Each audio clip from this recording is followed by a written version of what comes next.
Brazilian তারকাকে তাড়িয়ে Argentine সুপারস্টারকে দলে নিচ্ছে রিয়াল মাদ্রিদ। দর্শক, রিয়াল মাদ্রিদ কি রদ্রিগো গোয়েসকে তাড়িয়ে দিয়ে এনজো ফার্নান্দেসকে দলে বেড়াবে? আপনাদের মতামত জানিয়ে দিন কমেন্টে।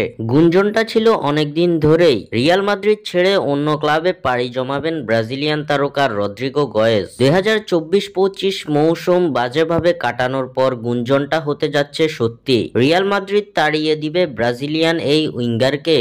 রিয়াল সহ বিশ্বস্ত সংবাদ মাধ্যমগুলোর খবরে উঠে এসেছে রিয়াল মাদ্রিদের নতুন কোচ জাভি আলোনসোর গেম প্ল্যানে নেই ব্রাজিলিয়ান এই তারকা। তাই এবার রদ্রিগোকে ছেড়ে দিতে চলেছে রিয়াল মাদ্রিদ। চাহিদা অনুযায়ী দাম পেলেই রদ্রিগোকে বিক্রি করে দিবে রিয়াল। রদ্রিগোর জন্য রিয়ালের চাওয়া 100 million euro. Manchester city, Chelsea সহ ইংলিশ প্রিমিয়ার লিগের বেশ কয়েকটি দল রদ্রিগোকে কেনার জন্য আগ্রহ প্রকাশ করেছে। এদিকে গণমাধ্যমের খবরে উঠে এসেছে এক আর্জেন্টাইনের উপর চোখ পড়েছে রিয়াল মাদ্রিদের। চেলসির আর্জেন্টাইন তারকা এনজো ফার্নান্দেসকে নাকি দলে ভেড়াতে চলেছে রিয়াল মাদ্রিদ। একাধিক গণমাধ্যম জানিয়েছে এনজো ফার্নান্দেসকে দলে ভেড়ানোর জন্য আগ্রহ প্রকাশ করেছে রিয়াল।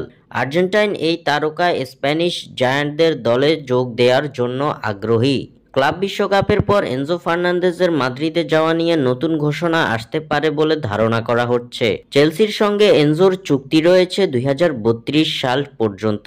এই লম্বা চুক্তি শেষ হওয়ার আগে এনজো ফার্নান্দেজকে দলে নিতে চাইলে রিয়াল মাদ্রিদের পরিশোধ করতে হবে মোটা অঙ্কের অর্থ।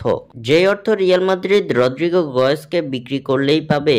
স্বাক্ষর থেকে সাদবিন ইসলাম।